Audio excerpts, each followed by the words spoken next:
I love Dead Space.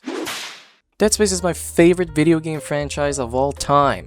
A franchise that took the fear factor too far with its violence and body horror, a combination of psychological horror and survival horror. Dead Space was based on many other games like Resident Evil 4 and Half-Life and System Shock 2, but it was its own thing.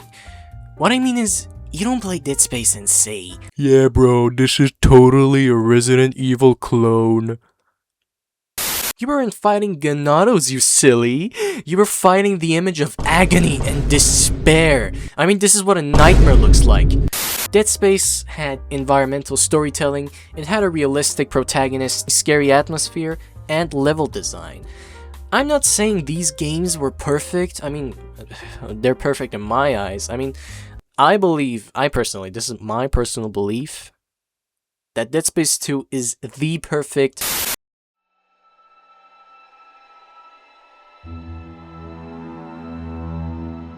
But Dead Space games give me fear. They give me hope. They make me feel like I'm a part of something bigger than myself. These games are everything I expect from a survival psychological horror game.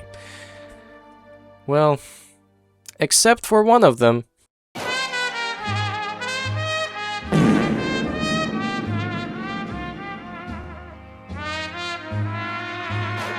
Dead Space 3 came out at the end of what many people consider the golden age of gaming. You know, the Xbox 360, the PlayStation 3 era. It was 2013. Truly one hell of a time. Because for some reason consoles were getting slimmer, Call of Duty was experiencing a downfall, and Xbox was about to end its career, and scary games were getting action for some reason. I mean, you genuinely want to tell me that Dead Space wasn't carrying the horror genre in the 7th generation of gaming? Dead Space 3's trailers wasn't as generic and good as Dead Space 2 or 1. I mean, when you look at Dead Space 2 or Dead Space 1's trailers, even teasers, you can obviously see that they're trying to convince you that this is a horror game. But when you see trailers for Dead Space 3, all it's trying to tell you is that this game is a co-op action. And yeah, it focuses a lot on that aspect of the game. But that's the thing, trying to convince someone to play a different genre of video game is different than designing a game just to reach the new audience and disgracing the actual fans who are the reason that this game is getting even a sequel in the first place. So Visceral Games had to disrespect their own creation just to please EA. And maybe, just maybe, they would get a sequel. And well, look, I'm going too far. Dead Space wasn't really a bad game, it just didn't feel like Dead Space. I mean, when you compare Dead Space 3 with 1 and 2, you can obviously feel that a lot of things is wrong with Dead Space 3. Even though fans are pretty split about this game, I have my own opinion about it. Which could be the same opinion as some other dude, I don't know, but this is my own conclusion. This game isn't a bad Dead Space. In fact, I believe it could have been the best Dead Space. The problem is that this game did some important things perfect, and then it did some important things terrible at the same time. This game, it's not good, it's not bad, it's just Visceral Games trying to give us something good, but EA's demands really pushed this game to a place where it made the game lose its identity. A forbidden monster, which we don't talk about a lot. This game was really affected by EA policies, obviously. I'm not saying EA is the only reason this game kind of failed, but it really affected this game, and I can easily blame them for giving up on the franchise, and not giving us another Dead Space again. Visceral Games tried their best to make a fine game. You can tell from the plot, the atmosphere, and some amazing gameplay mechanics that make so much sense and feels like a right direction for the future of this franchise. But this game, it's just really bizarre. As I mentioned, it's both a masterpiece in shitty at the same time. I actually hated this game before until I replayed it during a Dead Space marathon with my friend, and I actually liked it this time. I still hated it, but I feel pity for Dead Space 3. I feel pity for Visceral Games. I still hate the game, I just feel really bad about it. Okay, so first of all, the story. The base of this story, going to the marker home planet and destroy the markers with the same characters we were familiar with and a few new ones, was a perfect evolve for this franchise. It was different from the last games, but in a good way. It's like they knew this was the last game, so they tried to tell a story that wraps everything up. Everything ends here. Humanity survives. We win. Even though I didn't like the ending, it makes sense. It's not that bad. So yeah, considering all that, the idea behind this game was amazing. And the execution was terrible. Story was fantastic, but the way this story was directed just sucked. A bad villain, maybe you could call him a mediocre villain, an unnecessary love drama, gameplay mechanics that are either broken or too powerful. Okay, so first of all, a short summary on the story. The game starts with Isaac looking like a skinwalker because Ellie left him, and now he's depressed. She went off to find the source of the markers and destroy them. But then, her new boyfriend, Robert Norton, breaks into Isaac's rat hole and assaults him Detroit style.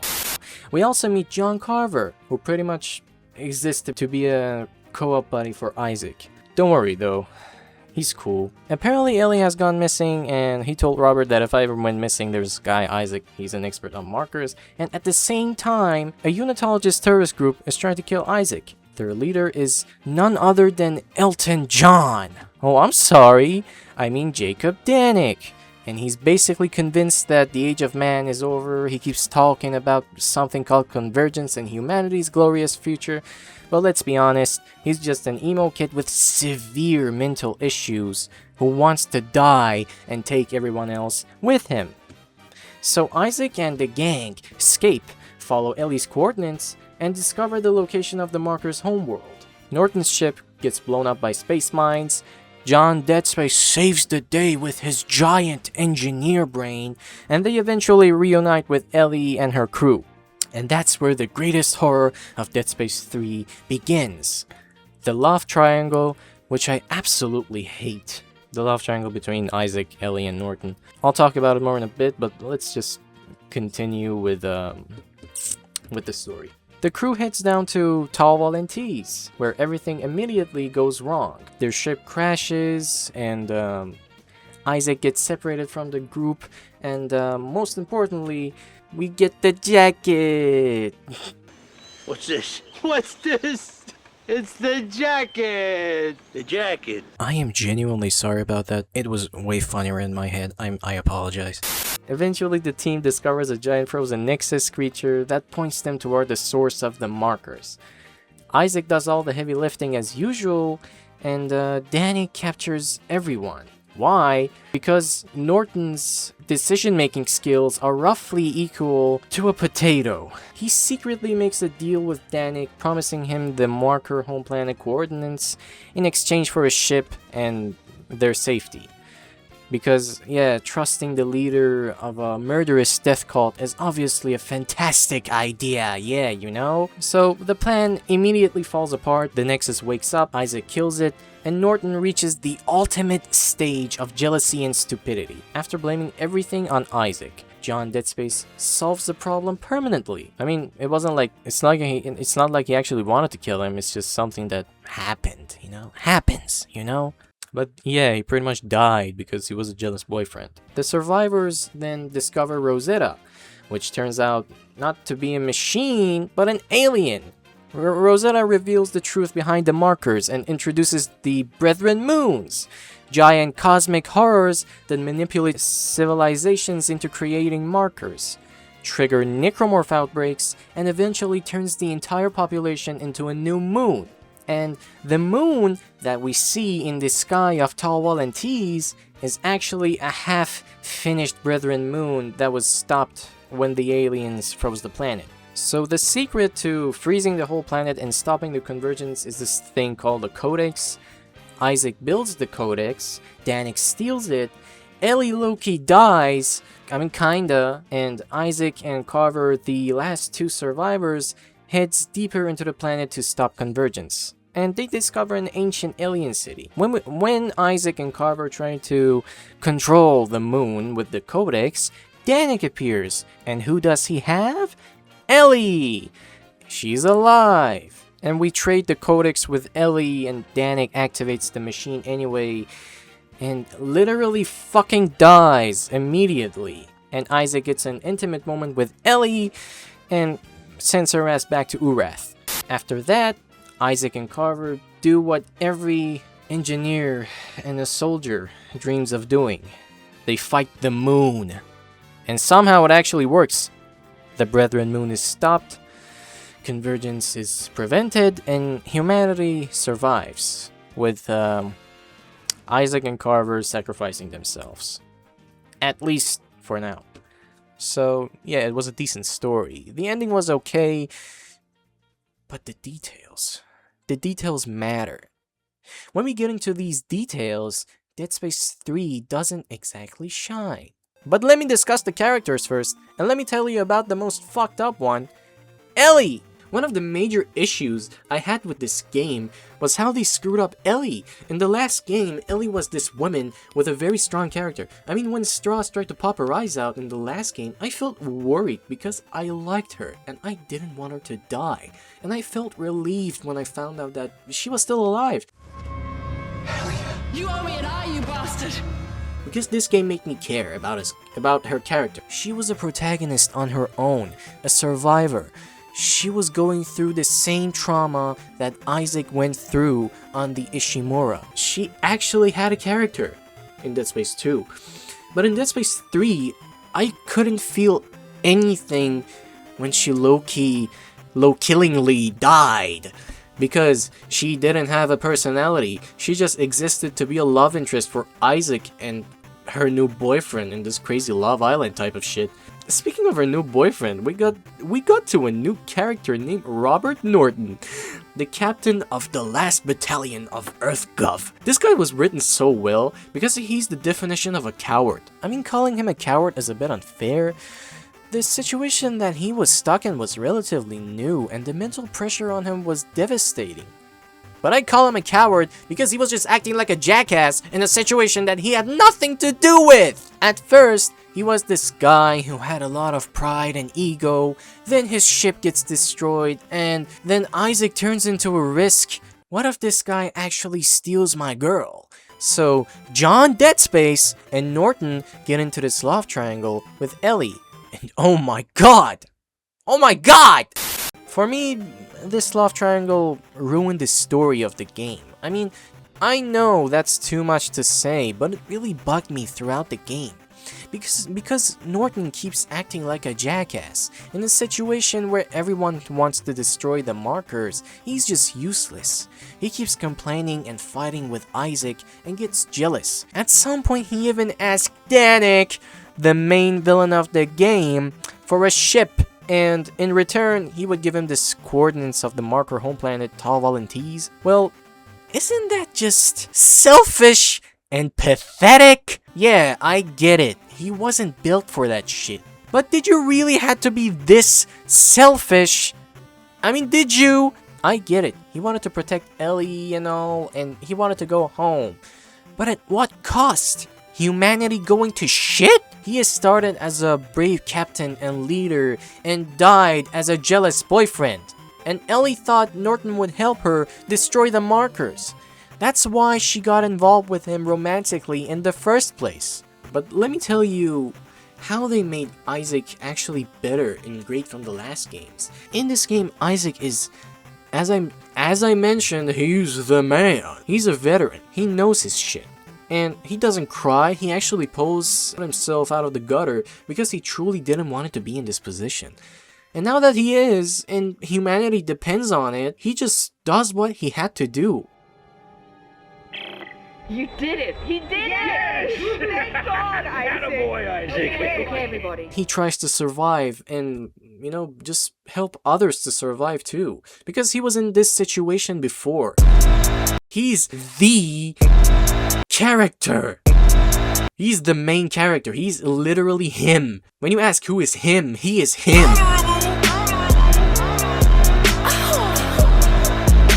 And I also have to mention, he actually feels like an engineer more than ever. He talks engineer, he acts engineer, and I'm glad that even though this game forgets a lot of its past formulas, they didn't forget that Isaac is still an engineer and not just an action figure. But what I like is he had a character development. He changes. He gets braver and more experienced in each game.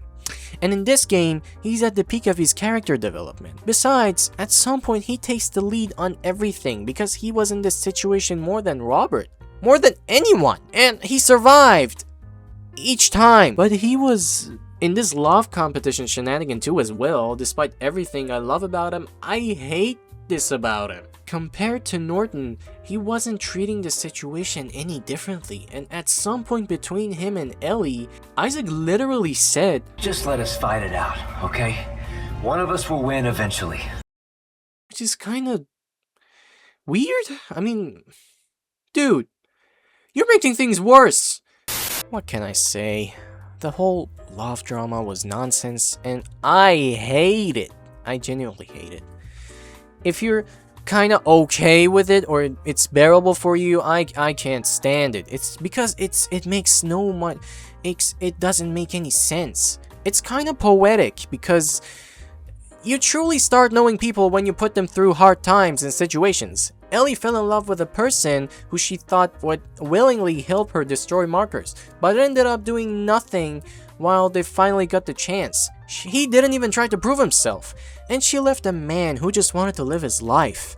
But when he actually unwillingly was put in a situation where he could help, he actually did. Yes, it's kinda genius and bad at the same time, because you can clearly feel the cringe in the middle of a horror game. This type of writing is too deep and pretty much unnecessary for a horror game. Imagine, I'm just saying Resident Evil 4 because Dead Space was based on Resident Evil 4. I mean, it was really inspired by it. I mean, imagine Ashley and Louise and Leon were both three in this love triangle, which is, it would have made the, and in this depth, I mean, Leon and Louise getting into fights. I mean, how stupid is that? Adios, Leon.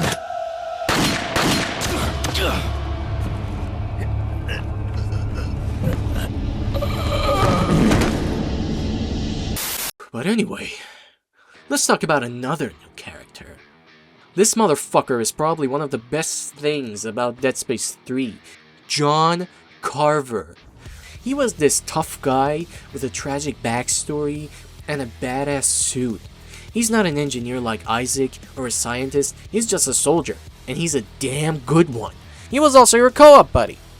And that was the reason we didn't get enough of him, because you can only see him besides Isaac in the co-op mode. And if you played solo, you would only see him in cutscenes. That they actually did co-op so well in this game.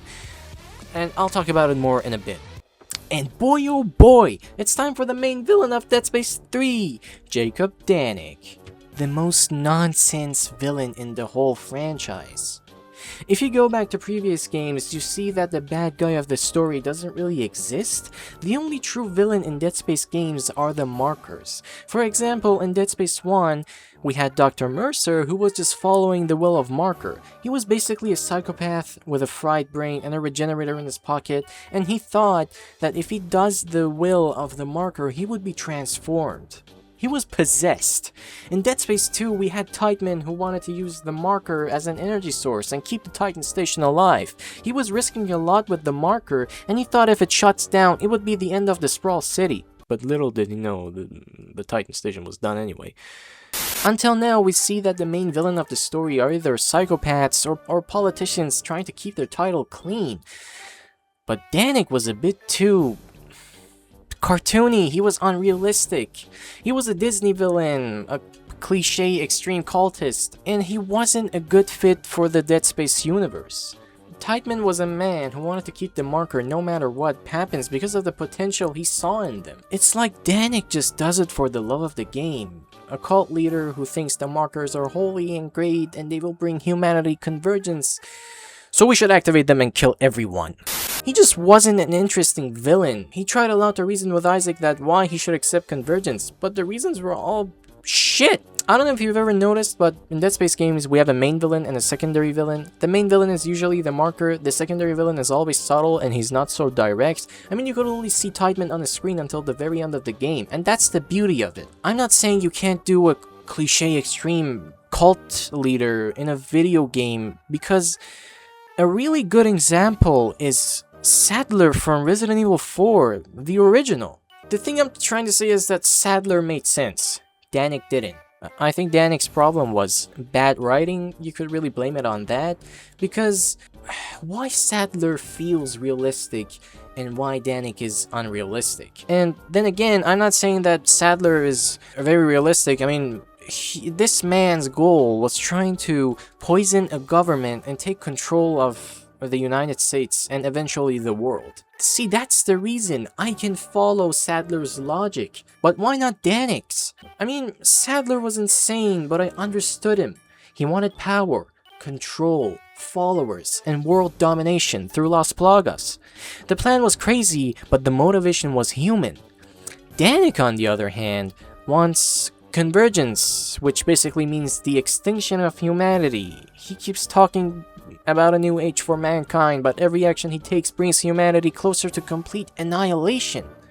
I can understand why Sadler wants to win, but I never understood what Danik thought he was winning. If Sadler wins, he benefits from that success. Even if we want to go into the franchise, even Teichman, even Dr. Mercer was benefiting, because he believed that if he would do as Marker says, he would transform. But Danik? The problem is not Danik, the problem is the writing. The game spends very little time explaining what Danik thinks his reward is. He's basically helping the Brethren Moon, consumes humanity, and the story never gives a satisfying answer to, okay. And then what? That's why he feels weaker and he doesn't have a place in the franchise. He's not the usual type of villain in Dead Space games. And it's not because he's more evil, not because he's crazier, but because his motivations never becomes clear enough for the audience to buy into it. Yeah, that's all. See how good and bad exist at the same time? This makes a monster, not a video game. But how was the gameplay? Was it action enough to be called action? If throwing a shit ton of necromorphs at your face makes a game action, then this game is the most action game ever. So yeah, I disagree. Dead Space 3 is not action, it just lacks identity, because it keeps trying to be something that it's truly not. The level design is bad and good at the same time, because the game was obviously designed for co-op and not solo play. You'll notice it more, especially at the last few chapters of the game, where some areas feels rushed and repeated. But if we want to focus on the main core of the game and not a specific part, no, it wasn't action. It was just not balanced. They call it action because you have to shoot a lot of enemies constantly without feeling fear or threatened. If you want to make the point of, well, what about the human enemies? I mean, they were barely a part of the game. I mean, you could only see them more in the last few chapters. Like for 10 minutes, maybe in the entire game. They're there for like 10-20 minutes maybe. They're not that big of a deal in my opinion. And the necromorphs, oh god, they turned into a bunch of bullet sponges and attacked like they were wolf packs or something. Which brings us to the next part of the game that goes hand to hand with the game being unbalanced. The weapon system. The weapon system in this game was the peak of this franchise. It was so fun to mess around and make a weapon of your choice with the resources and upgrades you find along the way. But the problem is, every weapon you made was really weak, or at least they felt weak. Okay, no. Okay, I'm not saying every single weapon was weak, but there was a lot of overpowered builds. In the last game, you picked one weapon, and by the end of the game, after many upgrades, you could feel like you had something dangerous in your hands. But Dead Space 3, nah man, I just couldn't. And through the first half of the game, you could definitely use whatever you want, but at the second half, just use the overpowered weapons, because no matter how much I upgraded them, I couldn't keep up with the necromorphs getting stronger. So this takes away the creativity and makes you stick to an OP weapon. Does it make the game bearable? Yes. Does it let me use the weapon crafting system the way I want to use it? Hell no! Dead Space 3 doesn't let me choose my weapon. It forces me to use a weapon that is just... It's just powerful. I mean, it's not like that I hate the rifle, I just don't want to use it. I wanted to use the shotgun, but that was a disappointment too. It doesn't even matter what game mode you're playing on. Even on the easiest difficulty, it's still hard. Because I was struggling shooting 10 big black slashers all attacking me at the same time.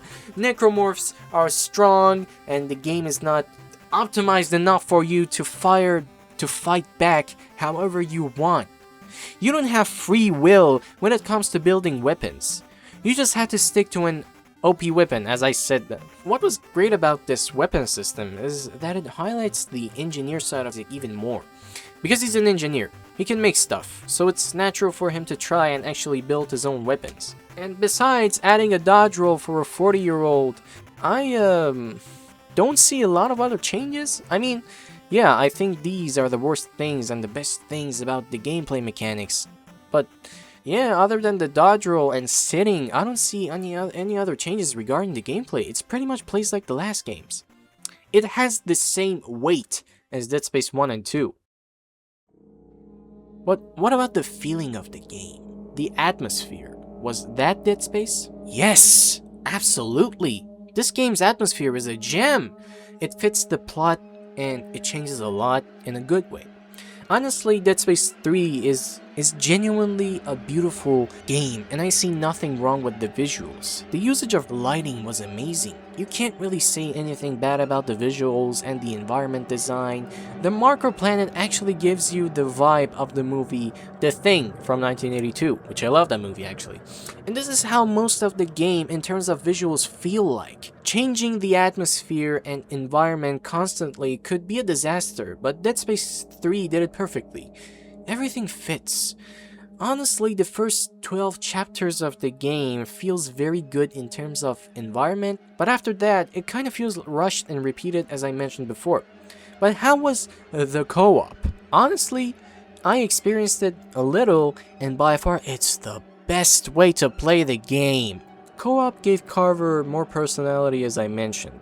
Isaac and him have these little conversations sometimes, and they have a good bond, which is really interesting to me, and this just proves that the most fun and balanced way is the co-op way. Still not scary of course, but at least it's fun. With the co-op mode, I was actually playing the game. I wasn't really bothered with the amount of necromorphs in one room. Maybe some people don't feel that way and genuinely see this game as a balanced experience even on solo mode, but for me it was a bit unsettling. It's not that big of a deal, I just didn't have a lot of fun with it. So in general, Dead Space 3 is not a bad game, it's just a bad execution of a bunch of good ideas. And as I said, it does some things great and some things really bad, which makes the game really unbalanced in terms of everything. But I love Dead Space 3. I learned to love it for what it is. I don't think we were too harsh on it. It was definitely a bad Dead Space game, but I'm not gonna nostalgia bait you and say like, yeah, this game was really underrated, you know? After I played it, after all these years, yeah, I feel really like this is a really good game. No, I'm not saying these kind of stuff because this is bullshit. This game is not underrated, it's not overrated, it's exactly what it was and what it always will be. This game's failure was because of EA. They are the reason this game feels like a mess. It wasn't really a failure. I mean, it sold pretty well, but it didn't meet EA's expectations when it comes to sales. They demanded the game to be more action, more Hollywood blockbuster, and they wanted to compete with action games like Gears of War and Call of Duty. I mean, didn't you have Battlefield already? I mean, Jesus Christ, you had to make profit from everything? I mean, come on! But EA was expecting the wrong thing from the wrong game. But in the end, was it bad enough for the franchise to fall? No, it wasn't. Everything has its ups and downs. Nothing is gonna be perfect all the time. Not everyone is Valve.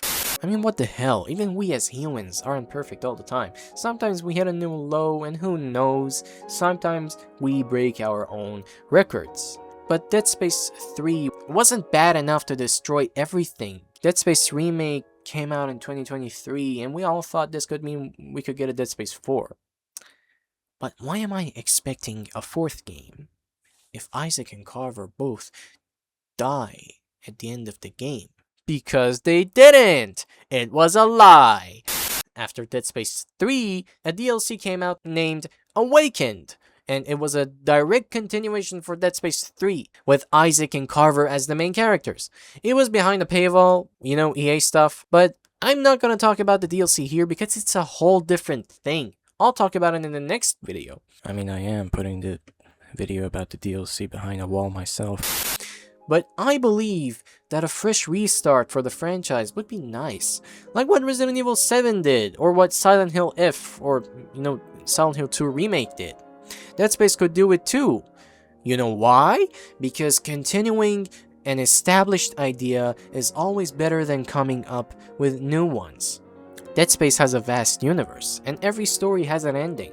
We could see other people in the franchise like the beginning of Dead Space 3 and finish Isaac's story. But at the end of the day, it's just my opinion, and I thought I had to share it. I didn't want it to nostalgia bait you and say, yeah, this game was underrated or anything like that, because it obviously had a lot of flaws. But if you liked it, or even if you love this game, please express your opinion in the comments. And like and subscribe for more awesome content like this. And stay tuned for the next video, because why not? So yeah, that's pretty much it. And I hope we see each other again.